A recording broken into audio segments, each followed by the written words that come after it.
Komiði sæl og blessuð.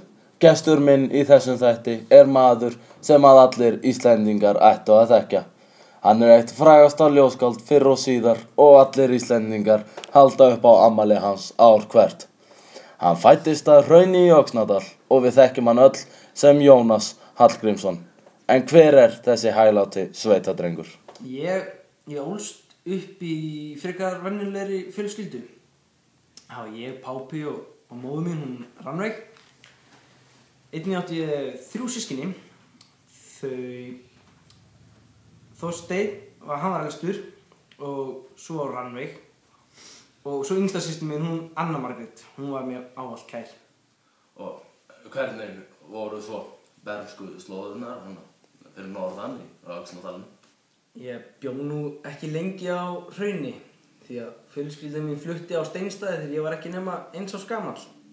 Ég leyfi nú oft huganum að reika til einfaldari tíma þegar maður lék sér með bein í baðstofunni. Árið 1816, þú veist nú ekki nema 9 ára, það hlýtur nú að hafa verið svolítið erfitt fyrir þig og fjölskyldu þína.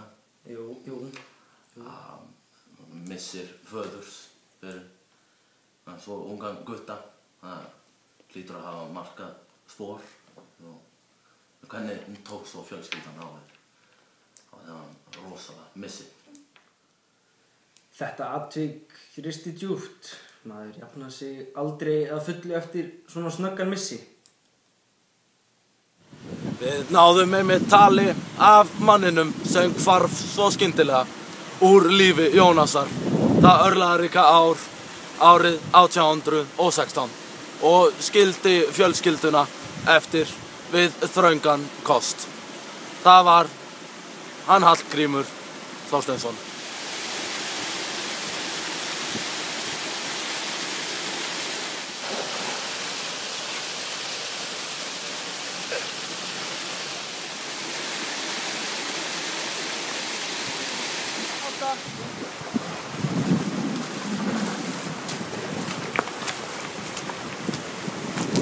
Blessaður Hallgrímur, blessaður. Blessaður hjá mér, blessaður þeim.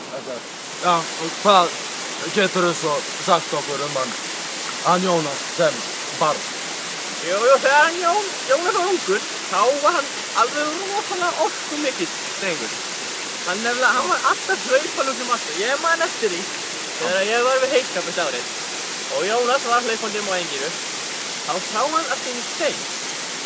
Hann bara snarstoppaði og tók þennan stein og hann orti ljóðum hann og frumaði þetta ljóð að það yfir engi fyrir alla vinnumennina herra.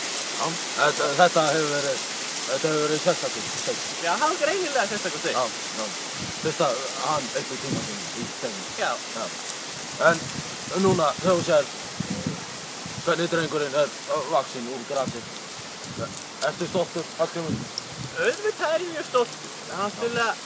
Hann Jónas er frægur og þekktur meðal Íslendinga og það myndi bara hvaða faðir sem hefur verið virkilega stoltur því hvað hann hefur náð langt. Já, hann er virkilega sérstakur maður. Jú, hann er það. Já. Takk fyrir tímann, Hallgrímur. Takk fyrir. Takk fyrir mig.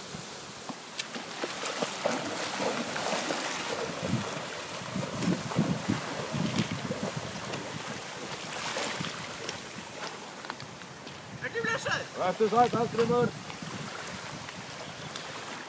Já, þarna talaði ég við hann Hallgrím, föður Jónasar. En nú skulum við snúa okkur aftur að aðalmanninum. Jæja, Jónas, nú vorum við komnir út í hina gullfallegu íslensku náttúru. En segðu mér, ég hef nú heyrt að þú væri með lærðari mönnum á þínum tíma. Hvar stundaðir þú nám? Ég stundaði nám í Skagafirði. Já. Hjá honum Einari Þorláksíus. Já. Presti. Góðvinur fjölskyldu minnar. Og eftir það dvöl, þá fór ég á Bessastaði. Já. Skóla þar. Mikill skóli. Já. Ég útskrifaðist þar eftir 6 ár. Árið 1829. Já. Hvað tók svo við að námi loknu í lífi Jónasar Hallgrímssonar? Heyrðu, það nú aldrei gaman að segja frá því. Já. En ég byrjaði sem skrifari hjá Fókitanum í Reykjavík. Já. En það varði reyndar ekki lengi. Ég ákvað nefnilega að flytja til Danmerkur árið 1832, líkt og margir piltar á þeim tíma.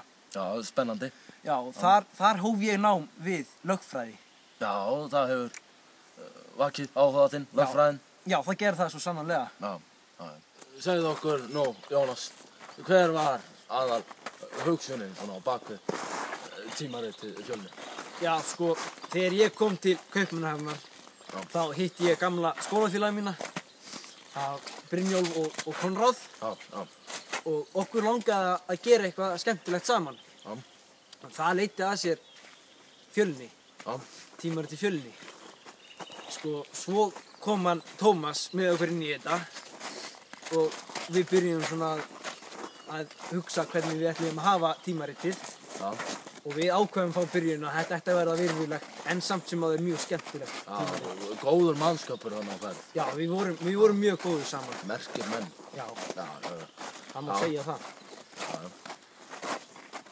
En með tímaritið Fjölni, hvað var það svona sem þið voruð að skrifa svona að mestu leyti?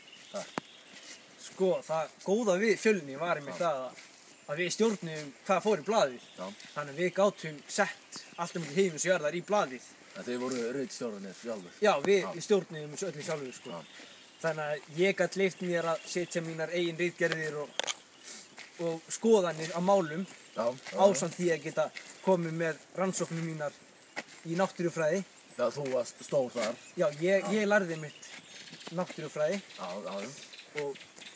Og ég gat sett þar alveg nokkrar mínar tilraunir og kannanir. Já. En svo auðvitað gat ég líka nýtt mér það til að sýna vísur og ljóð. Já, ljóðin. Já. Það má ekki gleyma þeim. Nei, það var alveg frábært að geta komist á sviðsljósið með þessu blaði. Já, stór partur. Já. Það vissi. Já. Íslendingar tóku vel í það. Já, þetta var hugsað til þeirra hann út í Danmörku. Þetta heppnaðist mjög vel, myndi ég segja. Já. En lífið var ekki alltaf dans á rósum hjá honum Jónasi.